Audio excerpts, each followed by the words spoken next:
श्री सद्गुरु महाराज की जय। श्री सद्गुरु महाराज की जय। श्री सद्गुरु महाराज की। नमामि अमृत ज्ञान रूपम कृपालम अगम बोधदाता सुबुद्धि निधि विशालम क्षमाशील यति धीर गंभीर ज्ञानम धर्मकील दृढ़तीर समधीर ध्यानम जगत त्राणकारी आधारी उदारम भगत प्राण रूपम दयागुण अपारम नमो सदे गुरु ज्ञान दाता सुस्वामी नमामि नमामि नमामि नमामि। श्री सद्गुरु महाराज की जय। अव्यक्त रूप में परमाराध्य सद्गुरु महाराज, उपस्थित सत्संग प्रेमी महान भाव माता एवं बहनों, आज 3 अक्टूबर 2012 ईस्वी हम अपने बीते हुए दिन को यदि याद करेंगे तो पता चलेगा कि बहुत समय गुजर गया अभी तक में। कितने बरस हो गए हम लोगों को इस संसार में आना। जो भी है सब अपने अपने उम्र को देखेंगे तो आयु देखिए कहाँ से कहाँ पहुँच गई। अब बढ़ते ही जा रहे रोज, प्रत्येक दिन हम लोग इस जीवन से मतलब कि घटते जा रहे हैं, लेकिन शरीर को कहते हैं बढ़ते जा रहे हैं। हम लोगों की आयु बहुत कम बची हुई है। कहते हैं कि आज तक जो भी किया गया वो तो आप जान रहे हैं, आगे जो करेंगे सो भी जानेंगे। ये तो जान रहे हैं, जो करेंगे सो जानेंगे। लेकिन संत महात्मा कहते हैं कि जो भूत था वो तो बीत गया। जो भूत था तो भूतकाल जिसको बोलते हैं, भूत माना बीता हुआ समय, भूतकाल। जो भूत था वो तो बीत गया। जो भविष्यत है अज्ञात है, किसी को पता नहीं है कि हम आगे क्या करेंगे। लोगों को बहुत कुछ सोचता है लेकिन सोचा हुआ ही रह जाता है। तो जो भविष्यत है वो अज्ञात है। गुरुदेव कहा करते थे वर्तमान हमारे साथ है, हाथ है। जो वर्तमान को बनाता है उसका भविष्य बन जाता है, ऐसा हमारे गुरुदेव कहा करते थे। इसलिए लोगों को यदि जीना चाहिए तो वर्तमान के लिए जीना चाहिए। जो वर्तमान के लिए जीता है वो प्रसन्न रहता है। जो भविष्य के लिए जीता है उसके अंदर में निराशा की जो है ना भूतनी लगी रहती है। विचार भविष्य को नहीं सोचता है कि हम भविष्य को ऐसा करेंगे, तो भविष्य को क्या करेंगे सो तो आपके हाथ में नहीं है, वर्तमान में हाथ में है। अभी आज दिन भर आप कुछ कर सकते हैं, रात भर भी कर सकते हैं, लेकिन आप आज ही कह दीजिएगा हम कल ऐसा करेंगे, वो आपके हाथ में नहीं है, वो किसी और के हाथ में है। वो जैसा कराना चाहेगा वैसा हो सकता है, आप नहीं कर सकते हैं। इसीलिए हमारे गुरुदेव कहा करते थे कि वर्तमान को ही बनाइए। जैसे हम आंख खोले, नींद जैसे ही टूटी, उस समय से आप जो करना चाहेंगे सो कर लीजिए। तो क्या करना है? तो वर्तमान में करने के लिए क्या करना चाहिए? तो संत कबीर साहब कहते हैं सुकृत कर ले नाम सुमर ले, को जाने कल की जगत में खबर नहीं पल की सुकृत, कर ले नाम सुमर ले, को जाने कल की। कबीर साहब कहते हैं कि सवेरे जैसे ही उठते हैं सुकृत कर लीजिए। सुकृत का मतलब होता है शुभ कर्म, अच्छा कर्म। प्रातः काल उठते ही शुभ सोचना चाहिए, शुभ ही शुभ करना चाहिए।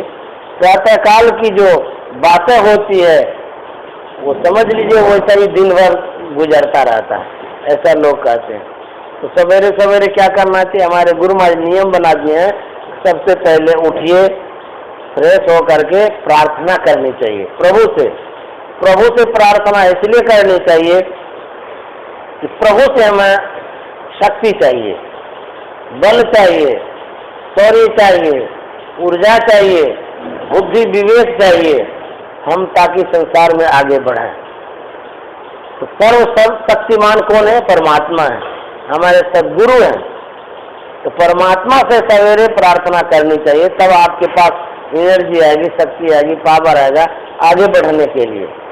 तो जो प्रार्थना नहीं करेंगे, बिना प्रार्थना किए ही काम पड़ जाएंगे, तो उनके पास जो शक्ति है उसी शक्ति से वो काम करेंगे, प्रभु शक्ति तो देंगे नहीं। तो प्रभु की शक्ति चाहिए तो उनसे प्रार्थना कर लीजिए। दुनिया में किसी से कुछ लेना हो, किसी से भी, आदमी से लेकर के, आदमी छोड़ दीजिए, जानवर से लेकर के भगवान तक, यदि कुछ लेना हो जानवर से लेकर भगवान तक के बीच में जो भी है तो प्रेम से ले सकते हैं। जैसे कोई जानवर ही आपके पास है, यदि उसे आप दूध लेना चाहते, मान लिया गाय है, तो गाय भी प्रेम से दूध देती है। अब डरा धमका दीजिए तो गाय ऐसे भाग जाएगी कि दूध ही नहीं देगी, और जबरदस्ती दोना चाहेंगे तो दूध आएगा ही नहीं। तो गाय भी देती है प्रेम से दूध। मान लीजिए आपके यहाँ कुत्ता है, उससे भी कुछ आप प्राप्त करना चाहते हैं, या तो वो अच्छा से रहे हमारे यहाँ, तो उसको भी प्यार देना चाहिए, उसको भी स्नेह चाहिए। यदि छड़ी ले लीजिए तो देखिए कुत्ता भाग जाएगा। हाथ में रोटी है, एक हाथ में डंडा है, तो रोटी के लोभ में नहीं रहेगा, वो डंडा दे करके भाग जाएगा, अरे हमको मारेगा ये। इसीलिए कहते हैं किसी से कुछ लेना चाहिए, प्रेम से लेना चाहिए। तो परम प्रभु परमात्मा से जब हम लेंगे तो कैसे लेंगे? कहते हैं उनसे भी प्रेम करना चाहिए। तो प्रेम करने के लिए क्या करना होगा? तो कहते हैं प्रार्थना करनी चाहिए। प्रार्थना से ही कोई पिघलता है। मान लिया कोई विशिष्ट व्यक्ति हैं, उनके पास जब हम मिलने के लिए जाते हैं, तो मिलने के लिए जब जाते हैं तो विनम्रता से पेश होनी चाहिए, चाहे कोई भी हो। शिष्टाचार के साथ जब पेश आएंगे बेचारे पिघल जाएंगे, आपका काम हो जाएगा। देखिए भगवान श्री राम जब सबरी माता के यहाँ गए, सबरी माता के यहाँ गए तो सबरी माता कितना सम्मान कर दिए, बहुत आदर कर दिया। कि सबरी माता तो संत बन गई थी, संतत्व को प्राप्त कर चुकी थी, फिर भी उसके अंदर कितनी विनम्रता थी। और भगवान श्री राम भी कितने विनम्र थे। तो कहते हैं कि प्रभु से यदि प्रार्थना आप करना चाहते हैं तो अंदर में विनम्रता लानी पड़ेगी, विनय सहित प्रार्थना करनी होगी। ये नहीं कि बस गए मंदिर में बस मंत्र पढ़ लिए बस हो गया प्रार्थना, वो नहीं। आपके अंदर में एक झुकाव होना चाहिए, देने की भावना होनी चाहिए। क्या देना है? समर्पण कर देना है। हम परम गुरु परमात्मा के पास जा रहे हैं तो अपने को साइलेंट कर देंगे, समर्पित कर देंगे। हे परमात्मा, जो कुछ भी मेरे पास है सब आपका है, आपके चरणों में सब समर्पित कर रहे हैं। तब वो देखिए कितने विनम्र हो जाएंगे, पिघल जाएंगे वो, तब वो आशीर्वाद देंगे। इसलिए कहते हैं सवेरे सवेरे परम प्रभु परमात्मा से प्रार्थना कर लेनी चाहिए। प्रार्थना करने से उनकी कृपा होती है। जब उनकी कृपा होगी तो जो भी विघ्न बाधा होगा सब चल जाएगा, सब समाप्त हो जाएगा। आने वाला भी होगा तो भी भाग जाएगा। इसलिए कहते हैं सबसे पहले प्रार्थना, उसके बाद खाना, उसके बाद कहीं जाना। अवश्य जितना समय हो उतना अवश्य कर लेनी चाहिए। हमारे गुरु महाराज थे बड़े सरकार, स्तुति विनती समय पर अपने से शुरू कर देते थे, कोई आवे भी नहीं आवे, अपने से बुढ़ापा अवस्था तक ऐसे वो प्रार्थना करते थे। प्रार्थना मुख से नहीं होती है, प्रार्थना मन से होती है, हृदय से होती है। आप कहीं भी रहिए, वहीं से प्रार्थना हो जाएगी, वहीं से प्रभु भी सुन लेंगे। इसके लिए स्थान विशेष पर जाना नहीं है, जहां आप है वहीं से उनको याद कीजिए, वो कृपा करेंगे। जैसे एक उदाहरण है, महाभारत की कहानी है। जब द्रौपदी का चीरहरण हो रहा था तो द्रौपदी पहले तो अपना ताकत लगाई इज्जत बचाने के लिए। जब उनसे नहीं हुआ तब वो परम प्रभु परमात्मा से प्रार्थना करते हैं। प्रार्थना जैसे ही करते हैं तो भगवान कृष्ण वहीं उपस्थित हो जाते हैं सूक्ष्म रूप से, और ऐसी साड़ी बढ़ाए उनकी इज्जत बच गई। उसी तरह से हम जहाँ कहीं भी रहें, चाहे ट्रेन में रहिए, प्लेन में रहिए, घर में रहिए कि मकान में, दुकान में, कहीं भी रहिए, उसको यदि मन से याद कर लेते हैं तो क्या होता है, उनकी कृपा आ जाती है आपके पास। उनकी कृपा जब आ गई तो कृपा कैसा है, कहते हैं कि काल व्याल दुख संकट को काटने के लिए कृपान है। तो गुरु की जो कृपा है वो दुख दरिद्र को काटने के लिए कृपान का काम करता है, सारा समाप्त कर देगा। गुरु महाराज कहते भजमन सदगुरु दयाल काटे जम जाला, काट देते हैं वो। काटेंगे कब, जब उनका आप बन जाएंगे। जब उनका बन जाएंगे तो सब रक्षा सुरक्षा हो जाएगी। इसीलिए प्रार्थना करने के लिए कहा गया है। अभी हम लोग वेद मंत्र की बात सुन रहे थे। यह वेद मंत्र आज का नहीं है, बहुत प्राचीन काल का है। और ऐसा भी कहा जाता है वेद अपौरुषीय है, मतलब वेद की संरचना किसी व्यक्ति विशेष ने नहीं की है। वेद का प्रादुर्भाव हुआ है, प्रकट हुआ है भगवान के मुख से, मुखारबिंद से। तो वेद भगवान सबसे पहले का है, जब सबसे पहले का जो सबसे बड़ा भी है, तो बड़े आदमी जो कहते हैं उसकी बात रखनी चाहिए। बड़े आदमी का जो अनुभव होता है तो अलग होता है, इसीलिए जो बड़ा आदमी हो उनकी आज्ञा का पालन करनी चाहिए। तो दुनिया में सबसे बड़े कौन है, कहते सबसे बड़े तो परमात्मा है। दूसरे में बड़े कौन है, कहते उससे प्रस्फुटित जो वेद है वो है। तो वेद और संत की जो वाणी होती है सर्वश्रेष्ठ वाणी होती है। तो वेद भगवान क्या कह रहे हैं, कहते हैं कि जगत प्रसव करता ईश्वर का तत्व ज्ञान प्राप्त करने के लिए पहले बुद्धि योग, उसके बाद मानस योग करनी चाहिए।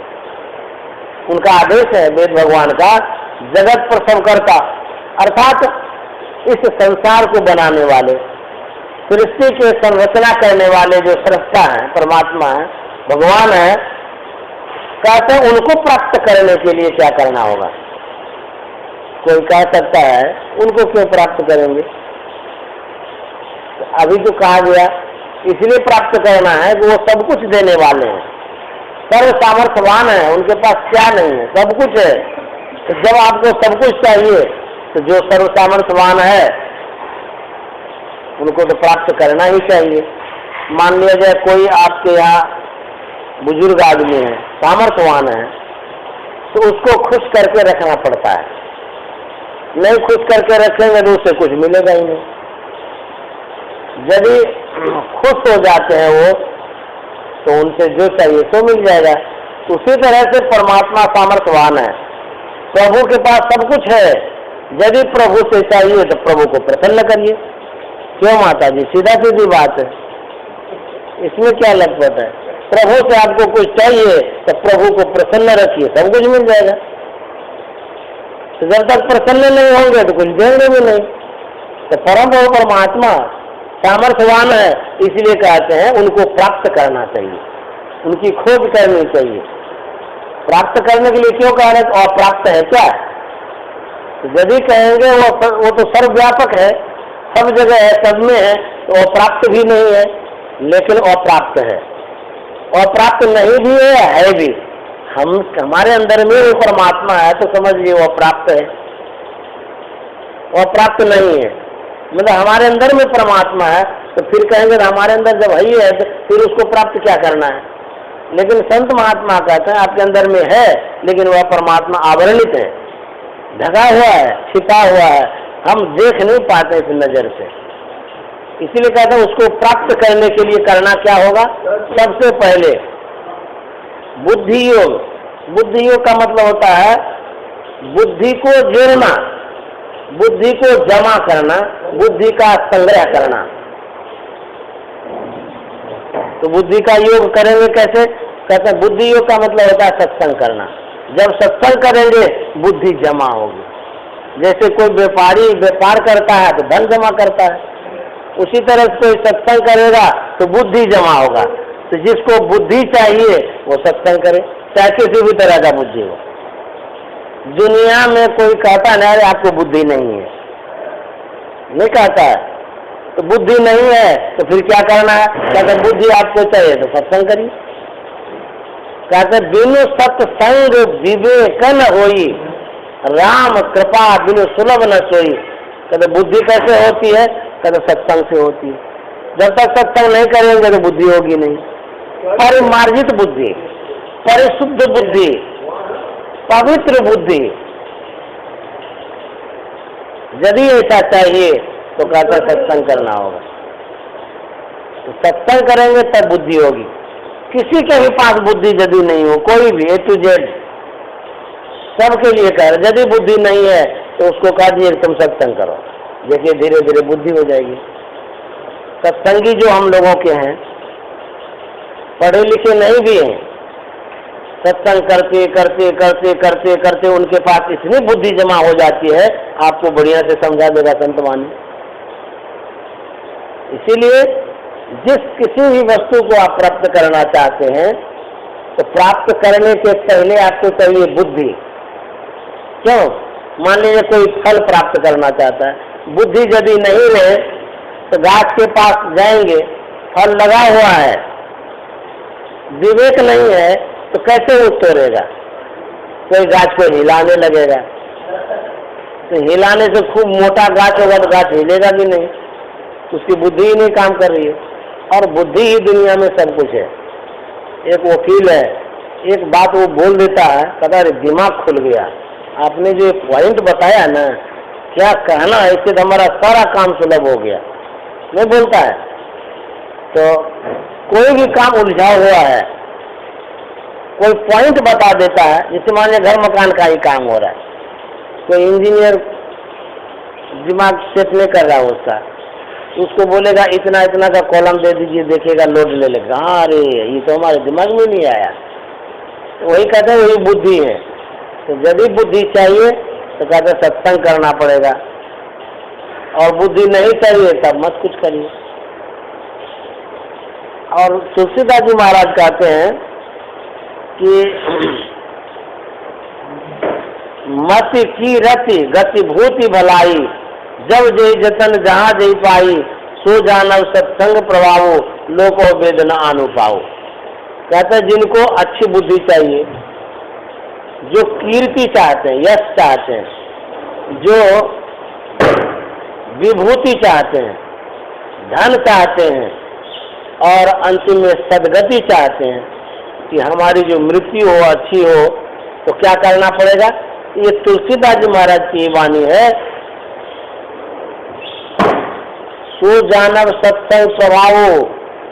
यह जान लीजिए कि वो सब चीज जो कहा गया है सत्संग के प्रभाव से मिलता है, अन्यथा लोक वेद न आनो पाओ। न लोक में उपाय है न वेद में उपाय है, सत्संग के सिवा और कोई उपाय नहीं है। यदि सदगति चाहते हैं सत्संग करना पड़ेगा, यदि संपत्ति चाहते हैं तो सत्संग के प्रभाव से मिलेगा। कहेंगे हमारे पास बिना सत्संग किए ही मिल रहा है, तो यदि मिल रहा है तो कहीं न कहीं आपके अंदर में सात्विकता है, इसीलिए मिल रहा है। यदि आपके अंदर से सात्विकता हट जाएगी, जिस समय जिस घड़ी सात्विकता नहीं रहेगी तो सब चीज में हरासमेंट हो जाएगा। हमारे अंदर में कोई अच्छी भावना है, सहयोग की भावना है, अच्छा विचार है, पवित्र भावना है, यही सत्संग का ये प्रभाव है। अच्छे विचार से, अच्छे प्रभाव से हम जो कर्मठता पूर्वक कुछ करते हैं, ये भी हमारे सत्संग का प्रभाव ही है। इससे भी हमारे अंदर जो कुछ भी है ये सत्संग का ही चीज है, सत्संग की मतलब लड़ी है, ये अंश है। यदि कोई भी अच्छाई है हमारे अंदर में, वो सत्संग का ही अंश है। तो आपके भीतर में भोजन बनाने की कला हो या घूमने की कला हो, बोलने की कला हो, जो कुछ भी हो, ये सब सत्संग का प्रभाव है। आपके किसी न किसी जन्म का जो अच्छाई है, उस अच्छाई का यही परछाई है, जिसके कारण हम लोग इस तरह से हैं।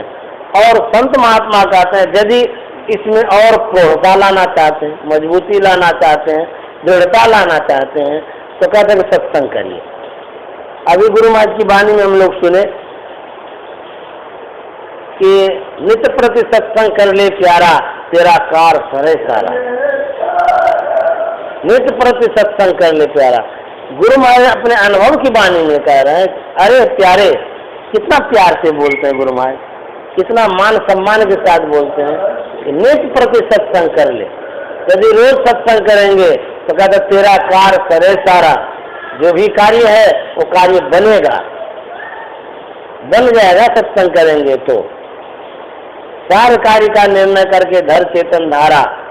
गुरु महाराज कहते हैं कि सारे कार्य का निर्णय करके, दुनिया में बहुत तरह का कार्य है, कहते उन कार्यों को करते हुए जो मूल काम है सत्संग, उसको भी करना है। सब काम को छोड़ देंगे तो फिर तो सब गड़बड़ हो जाएगा, क्योंकि हमारा जो आधार है ये संसार आधार है, शरीर आधार है। संसार में रहने के लिए भौतिक वस्तु की आवश्यकता है। शरीर को तंदुरुस्त रखने के लिए जो अन्न है, पानी है, फल है, जो कुछ भी है वो चाहिए। इसलिए गुरु महाराज कहा दिए हैं कि संसार को भी दृढ़ रखिए, संसार को भी मजबूत बना के रखिए, और अपना जो परमार्थ है, जिसको कहते हैं कि पारलौकिक जीवन, अज्ञात जीवन को यदि दृढ़ करना चाहते हैं तो सत्संग करना पड़ेगा। तो दोनों जीवन का बैलेंस जब बराबर रहेगा तब क्या होगा, तब आपका जो सुख और दुख है, सुख है तो सुख सही है, जो दुख है वो दुखदायी नहीं होगा, दुख विशेष कष्टदायी नहीं होगा, बैलेंस बराबर रहने से। जैसे मान लिया जाए आपके घर में एसी लगा हुआ है, अब बाहर में बहुत ताप है सूर्य का, एसी चालू कर दीजिए, बाहर का जो ताप है वो बैलेंस बना के रखेगा। एसी बंद कर दीजिए, जितना ताप है सब घर में घुस जाएगा। बैलेंस बना के रखता है। एसी में क्षमता नहीं है कि सूर्य के शक्ति को समाप्त कर दे या सूर्य में शीतलता ला दे, ऐसी क्षमता नहीं है। उसी तरह से जो संसार का सुख है उसमें क्षमता नहीं है कि आपके समूल दुख को नष्ट कर दे, हो ही नहीं सकता है ऐसा। तो आपका जो सुख है और उधर जो दुख है, सत्संग क्या करता है, दोनों को बैलेंस बना के रखता है। दुख आता है तो कम कर देता है। इसीलिए कहते हैं दुख की जो कहते हैं पहाड़ आ गया, वो पहाड़ नहीं आएगा, दुख का मैदान आ जाएगा, पठार भी नहीं आएगा। पहाड़ 3 अंशों में होता है। पहाड़ जिसको कहते हैं खूब खड़ा है, जब धराशायी होता है, कभी न कभी ध्वंस होता है, पहाड़ का विध्वंस। धराशायी होता है तो पठार बन जाता है, थोड़ा ऊंचा रहता है, उसके बाद भी उसका धराशायी होता है तो मैदान बन जाता है। उसी तरह से हम लोगों का जीवन में जो दुख का पहाड़ आने वाला होता है, तो गुरु महाराज क्या करते हैं, पठार भी नहीं, मैदान के बराबर बना के रखते हैं, ताकि वो गिरे भी नहीं, ठोकर भी नहीं लगे। तो हमारा जो सुख है और जो दुख है वो दोनों पल्ला बराबर होता है। कब होता है, जब हम लोग सत्संग करते हैं। इसीलिए गुरु महाराज कहते हैं नित्य प्रति सत्संग कर ले प्यारा, तेरा कार करे सारा। श्री सद्गुरु महाराज की जय। आरती संग सत गुरु के जय अंतर जोत होत लख लीजय पांच तत्व तनयाग्नि जराई दीपक चाक प्रकाश करी जय गगन लरवि शशि फल फूला मूल कपूर कलश धर बीज आचत नवतारे मोताल पोह पमाल हियार गोही जैसे पान न मिठाई चंदन धूप दीप सब चीज झलक जांग मन मीन मजीरा मधुर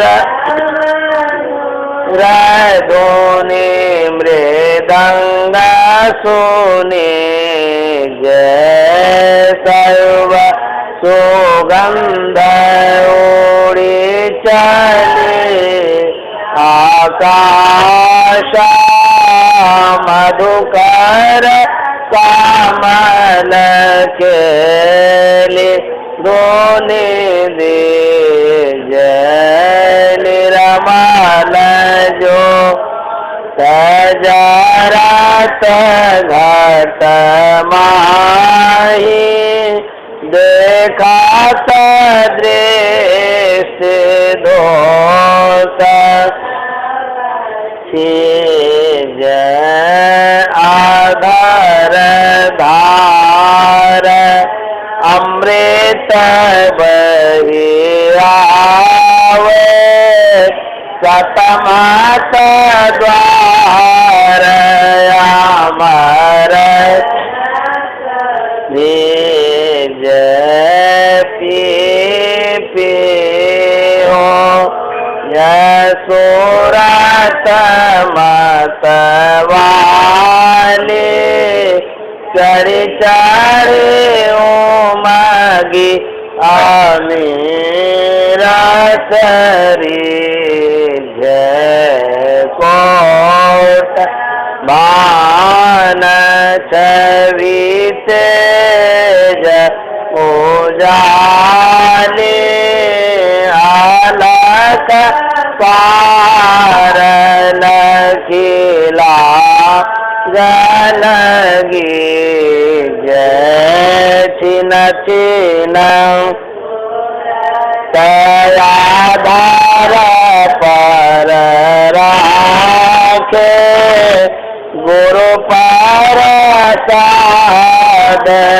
सादयागम रस पीज दमकत ककड़ा का गुरु धामा उलटी अलाल तुलसी तन तीज आरती मंदिर में की दृश्य योगाल कर सनमुख जय चमके बिंदु मायाति ज्वाल ब्रह्म ज्योति अनुपमलक निज जगमग रूप ब्रह्मंडा निरखी ज्योति तज दीज शब्द तया व्यास सरल तर करी सार सावद गहि निज से योगति काया गढ़ त्यागी भाव भ्रम भेद सकल मल छीज भाव कांडन रतिय निरमल करी में अमृत रस पीज आरती मंदिर में कीज दृष्टि योगल कर सन मुख दीज। बोले प्रेम से श्री सद्गुरु महाराज की जय। जय गुरु महाराज, जय गुरु महाराज, जय गुरु महाराज। श्री सद्गुरु महाराज की जय।